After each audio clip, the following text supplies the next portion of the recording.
அண்ணன் வந்து ஜாலியாக இருந்தாலுமே வேலைன்னு வந்துட்டு வெள்ளைக்காரன்ற மாதிரி அண்ணன் வந்து வேலைன்னு வந்துட்டு வந்து பயங்கரமாக ஸ்கோல் பண்ணக்கூடிய ஒரு பர்சன் அப்படின்ற மாதிரி நான் பழைய வீடியோஸ்லாம் பார்த்துருக்கேன்.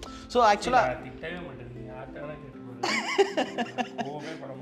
உண்மையாக சொல்லுங்கண்ணே, நான் வீடியோவில் நான் பார்த்துருக்கேன், வாக்குமூலம் வந்து இருக்குது உங்கள் சைட்லேருந்தே. விக்கி இருக்கார்ல, டியூட் விக்கி, அவர் வந்து சொல்லியிருந்தார், அண்ணன் வந்து நீங்கள் பார்க்குற மாதிரி ஜாலி டைப்லாம் கிடையாது, வேலைன்னு வந்துருச்சுன்னு ஒழுங்காக பண்ணலன்னு வைங்களேன் பிடிச்சி சாத்திடுறாரு. வேலையில் யாராவது சோம்பேறித்தனப்பட்டாலோ இல்லை வந்து அதை ப்ரொகாஸ்டினேட் பண்ண தள்ளி போட்டாலோ இல்லை வந்து ஏதாவது பொய் சொன்னாலோ அது வந்து என்னால் பொறுத்துக்கவே முடியாது. அந்த இதை வந்து பொறுத்துக்கவே முடியாது. டியூடிக்கி ஜென்ரேஷனில் வந்து அந்த முதல் 90 பேர் 100 பேர் இருக்காங்கல்ல, அந்த 100 பேருக்கும் இங்கே ஒரு ரெக்கார்டே இருக்குது. அந்த 100 பேருமே ஏதோ ஒரு தருணத்தில் அழுதுருப்பாங்க. நான் திட்டி அப்படி ஒரு ஸ்ட்ரைக் ஹோல்டு பண்ணேன் நான்.